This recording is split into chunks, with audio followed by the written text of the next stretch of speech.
What is life insurance and how does it works. बहुत बार हमारी life में बहुत कुछ ऐसा हो जाता है जिसके बारे में ना हम कभी सोचना चाहते हैं और जिसके बारे में ना हम कभी सोचते हैं। एक्सीडेंट, बीमारी या फिर बहुत कुछ ऐसा जिसके कारण किसी व्यक्ति की मृत्यु भी हो जाती है। लेकिन ये बात तो सत्य है कि मृत्यु अटल है और उस समय आपके परिवार को लाइफ इंश्योरेंस ही एक ऐसी पॉलिसी होती है जो फाइनेंशियल प्रोटेक्शन देकर जाती है, चाहे वो इंसान की कमी को पूरी कर पाए या न कर पाए, लेकिन उन फाइनेंशियल नीड्स को पूरा जरूर कर जाती है जिसके कारण आपके परिवार को किसी और पर आश्रित ना होना पड़े।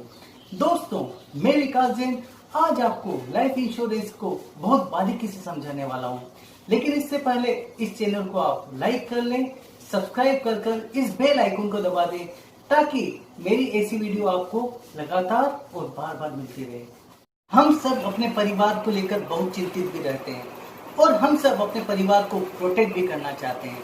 लाइफ इंश्योरेंस कंपनी और पॉलिसी होल्डर के बीच का एक ऐसा कॉन्ट्रैक्ट होता है कि जिसमें किसी भी कारण से जो लाइफ इंश्योरेंस कंपनी की पॉलिसी में मेंशन है, अगर पॉलिसी होल्डर की मृत्यु हो जाती है तो इंश्योरेंस कंपनी पॉलिसी होल्डर के नॉमिनी को एक फिक्स्ड लमसम अमाउंट गारंटी के साथ दे देगा और उसके एवज में पॉलिसी होल्डर इंश्योरेंस कंपनी को एक फिक्स्ड प्रीमियम हर साल पे करता रहेगा।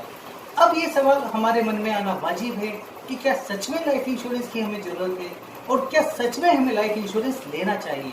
चलिए इसको भी एक एग्जांपल के साथ समझने की कोशिश करते हैं। राजीव एक मार्केटिंग मैनेजर है और वो इंश्योरेंस को बहुत ज्यादा पसंद भी करता है। उसने अपनी लाइफ के लिए 1 करोड़ का लाइफ इंश्योरेंस भी लिया हुआ है और जिसके लिए वो 10,000 रुपए साल की इंश्योरेंस कंपनी को प्रीमियम भी पे करता है।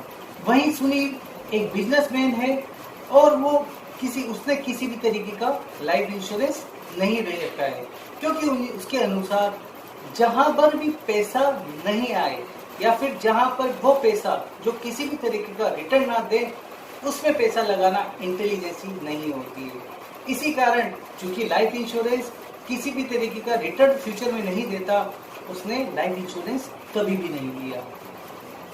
दोनों ने अपने मकान के लिए 25 लाख रुपए का एक बैंक लोन और कार के लिए 5 लाख रुपए का एक बैंक लोन लिया हुआ है।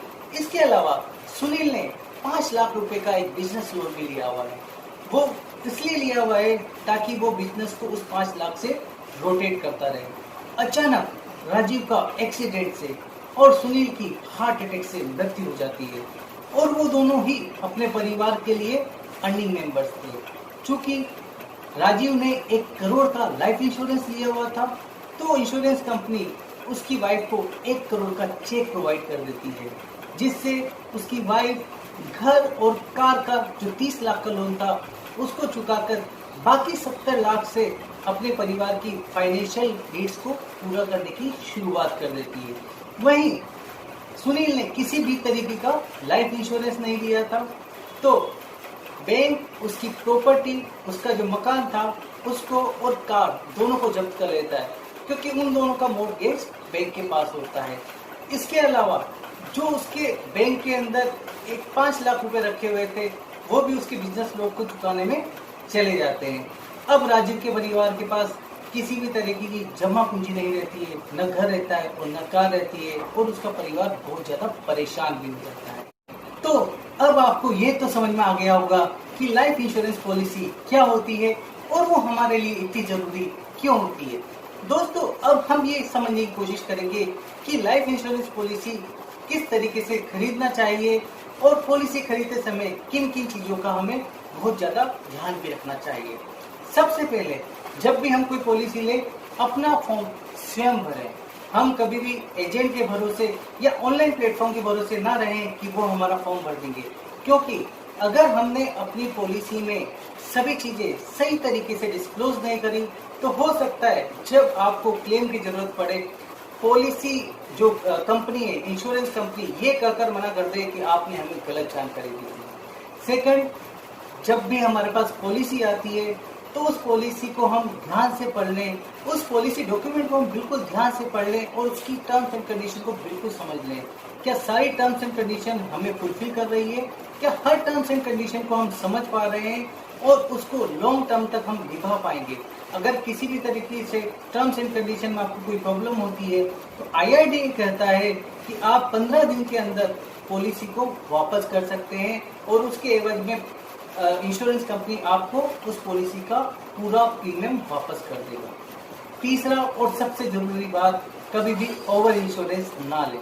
ओवर इंश्योरेंस का मतलब हम कभी कभी एजेंट्स के बहकावे में आकर बहुत बार 2, 3, 4, 5 लाइफ इंश्योरेंस पॉलिसी ले लेते हैं।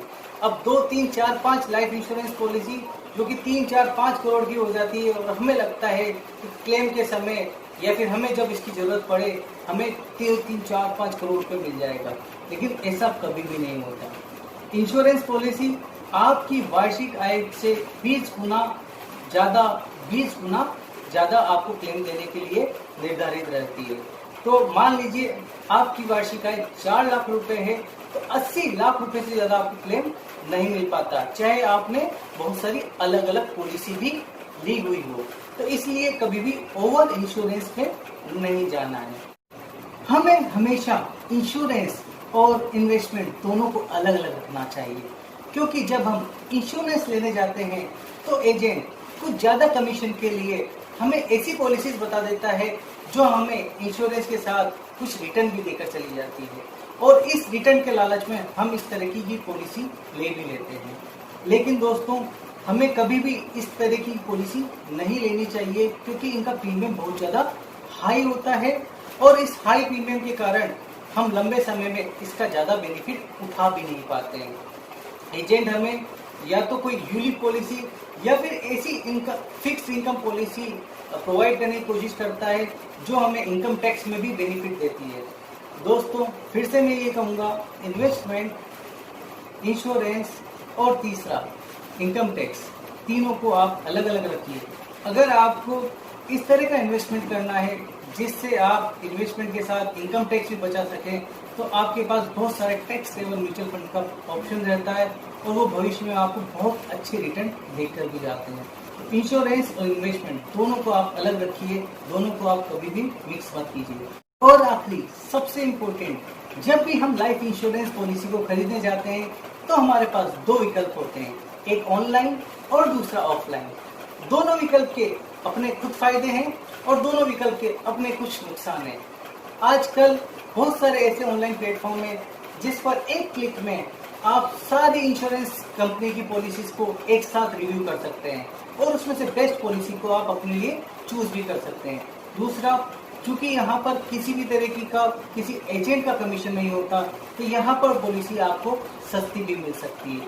वहीं दूसरी ओर ऑफलाइन का एक विकल्प होता है जिसमें आप किसी एजेंट के पास जाते हैं और एजेंट आपको एक पॉलिसी ऑफर कर देता है। लेकिन यहाँ पर ये पॉलिसी आपको थोड़ी सी महंगी पड़ सकती है, क्योंकि यहाँ पर उस एजेंट का कमीशन भी होता है। लेकिन दोस्तों, थोड़े से कमीशन के लिए वो एजेंट आपके लिए बहुत सारी मेहनत भी करता है।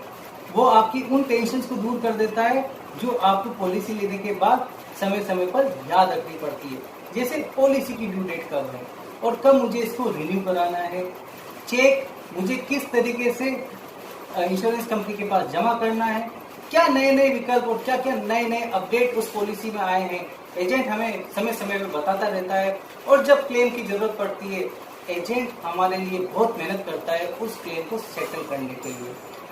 ये सब आपको ऑनलाइन प्लेटफॉर्म पर भी मिल जाता है, लेकिन उसके लिए आपको स्वयं को जवाबदार और जागरूक रहना पड़ता है। तो दोस्तों, अब आपको समझ में आ गया होगा कि किस तरह से हम एक अच्छी लाइफ इंश्योरेंस पॉलिसी को ले सकते हैं। अगर ये वीडियो आपको पसंद आया हो तो प्लीज इस वीडियो को लाइक कर दें और अपने दोस्तों के साथ शेयर करें, ताकि उनको भी लाइफ इंश्योरेंस के बारे में पूरी और सटीक जानकारी मिले। धन्यवाद।